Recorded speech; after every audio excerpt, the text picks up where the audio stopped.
দাজ্জালের নাম তো আপনারা শুনেছেন। ভয়ঙ্কর ডেঞ্জারাস একটা ক্যারেক্টার। পৃথিবীর শুরু থেকে শেষ পর্যন্ত এর চেয়ে বড় ফিতনা আসেনি, আসবেও না।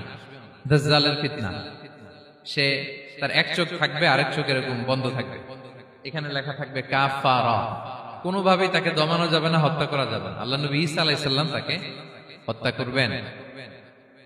তো যে ব্যক্তি সূরা কাহাফ তেলাওয়াত করবে, সূরা কাহাফের প্রথম 10 আয়াত বিশেষ করে মুখস্থ রাখবে, আল্লাহ তাআলা উসিমা মিন ফিতনাতিদ দাজ্জাল, দাজ্জালের ফিতনা থেকে তাকে বাঁচাবেন। তা আমরা দাজ্জালের ফিতনা থেকে বাঁচতে চাই কি চাই না? আমরা যেন সূরা কাহাফের প্রথম 10 আয়াত মুখস্থ করি। সূরা কাহাফ যেন জুমার দিন আমরা তেলাওয়াত করি। So now the question arises, what is the relationship of Suratul Kahf with Dajjal? দাজ্জালের সাথে সূরা কাহাফের রিলেশনটার কারণ কি? একটা মেকানিজম তো এখানে আছে। এত সূরা থাকতে রাসূল সাল্লাল্লাহু আলাইহি ওয়াসাল্লাম কেন বলেন যে সূরা কাহাফ পড়লে দাজ্জালের ফিতনা থেকে বাঁচবে? কারণটা কি?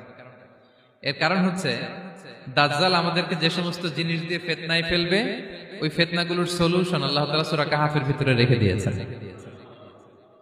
দাজ্জাল 4টা জিনিস দিয়ে আমাদেরকে ফিতনায় ফেলবে। দ্যাটস ট্রায়াল অফ ফেথ, এক নাম্বার।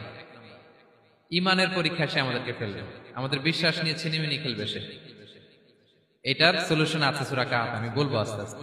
2 নম্বরে দাজ্জাল আমাদেরকে ফিতনায় ফেলবে, দ্য ট্রায়াল অফ ওয়েলথ, সম্পদ দিয়ে সে আমাদেরকে ফিতনায় ফেলবে। 3 number the trial of knowledge, জ্ঞান দিয়ে সে আমাদেরকে ফিতনায় ফেলবে। 4 number the trial of power, ক্ষমতা দিয়ে সে আমাদেরকে ফিতনায় ফেলবে। দাজ্জাল 4টা জিনিস দিয়ে আমাদেরকে পরীক্ষায় ফেলবে। কয়টা? 1 হচ্ছে ঈমানি পরীক্ষা, 2 হচ্ছে সম্পদ দিয়ে পরীক্ষা, 3 হচ্ছে জ্ঞান দিয়ে পরীক্ষা, 4 হচ্ছে ক্ষমতা দিয়ে পরীক্ষা। সে ঈমানের পরীক্ষায় আমাদেরকে ফেলবে। সে এসে বলবে আমি তোমার রব, এবং এটা প্রমাণ করার জন্য যা যা দরকার আল্লাহ তাআলা তাকে সব দিবেন। সে সব করতে পারবে। সে বলবে আমি তোমার রব। যদি বিশ্বাস না হয়, তোমার বাবাকে যদি জীবিত করে বিশ্বাস করবে? অনেকে বলবে হ্যাঁ আমার আব্বাকে জীবিত করে দেখান। তো তার বাবাকে ঠিকই সে জীবিত করে ফেলবে। আসলে শয়তান তার বাবার সূরত নিয়ে সামনে দাঁড়াবে।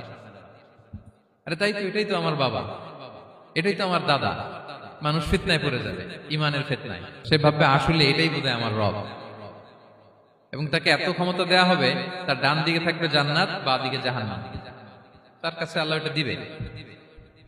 যে তার কথা শুনবে তাকে সে জান্নাতে ঢুকাবে, কিন্তু জান্নাতে ঢুকে সে জাহান্নামের শাস্তি ভোগ করবে। এটা তার বাইরের মানুষ বুঝবে না, অ্যাপারেন্টলি এটা জান্নাত। আর যে তাকে মানবে না তাকে সে জাহান্নামে ফেলবে, কিন্তু জাহান্নামে ঢুকলেও সে জান্নাতের নাজ নেয়ামত ভোগ করবে। তাহলে এই যে ঈমানের ফিতনায় সে ফেলে দিবে আমাদেরকে। তো ঈমান কি করে বাঁচাবো, এটার সলিউশন আমি শোনাবো আপনাদের।